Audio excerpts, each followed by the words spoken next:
Երևանի քաղաքապետարանը երեք Աբովյան փողոցի և Սայաթ-Նովայի պողոտայի խաչմերուկում գտնվող մի քանի կրպակային շինություն քանդեց, որոնք ըստ քաղաքապետարանի ապօրինի էին կառուցված այստեղ։ Դրանցից մեկը կառուցված էր, այսպես ասենք, գետնանցման կամ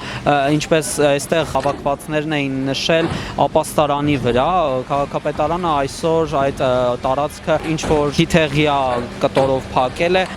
Երևանի քաղաքապետարանից դեռ պարզաբանում ստանալ չի հաջողվել, թե որպես ինչ է Երևանի կենտրոնում ապամոնտաժված կրպակի տակ բացված աստիճանավոր անցուղին, գույքագրված է Երևանի ֆոնդում, թե ոչ, իսկ հարակից տարածքի շենքերի բնակիչները և մոտակայքում աշխատողները տարբեր վարկածներ ունեն, ոմանք դա հիշում են որպես ապաստարան, ոմանք անավարտ մնացած գետնանցում կամ երիտասարդական մետրո տանող այլընտրանքային անցուղի։ Որոշ մարդկանց հիշելով այն կառուցվել է 2000-ականների սկզբին, հետո նաև փակվել իրենց համար անհայտ պատճառներով։ Էր սրճարան, երկու զիպի խանութ եւ ով ասել սենց այդ մայթի 75%-ը փակեն, որ անկապ ոչ ճարտարապետական, ես ինչ շինություն։ Պատվալային է, ոչ են ասում էլի,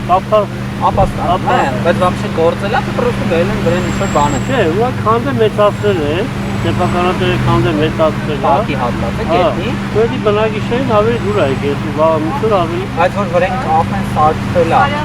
Այդ ինչ-որ ուրիշ ձևով։ Կապեն հետո է սարքվել։ Հա, հետո է սարքվել, այսինքն ինքը հին ժամանակներից ապաստարան է։ Մեր տեսախցիկը ֆիքսեց, որ անցուղին, որն ըստ կադրերի ունի ներքև տանող աստիճաններ, այս պահին պարզապես ծածկված է մետաղական թիթեղով, իսկ դրա ծագման ու հետագա ճակատագրի վերաբերյալ պաշտոնական պարզաբանում դեռ չկա։ Երևանի կենտրոն վարչական շրջանի ղեկավար Պետրոս Պետոյանը ռադիոլուրին ասաց, որ դրա կարգավիճակն իրենց էլ դեռ հայտնի չէ։ Նախօրեին են տեղեկացել, որ կրպակների ապամոնտաժման ժամանակ բացվել է նման ստորգետնյա անցուղի։ Դա պարզ չի ինչ տարածք է։ Երևանի հնաբնակ Ճարտարապետության ազգային թանգարան ինստիտուտի նախկին տնօրեն Մարկ Գրիգորյանը փորձում է մտաբերել, ինչ է եղել այդ տարածքում եւ ինչ նպատակով է բացվել անցուղին, որը սոցցանցերում նախօրեից փոքր-ինչ խորհրդավոր կերպով է ներկայացվում։ Գետնի անցումը դեռ երբեք չի եղել, այդ մեկը հաստատ։ Փոքր կենտրոնի տարածքում նմանատիպ ինչ-որ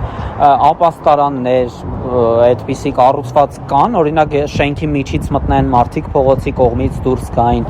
այսպիսի բաներ եղել են։ Ես շատ եմ լսել, շատ են եղել դեպքեր, երբ որ ինձ ասել են հեսա գնանք ցույց տա, բայց ոչ ոք երբեք ոչ մի բան ցույց չի տվել։ Դենց որ այդ կարելի է հանգիստ դասել լեգենդների շարքին և դիտարկել որպես քաղաքային լեգենդ։ Ռադիոլուրն ակնկալում է ստանալ պարզաբանում պատկան մարմիններից։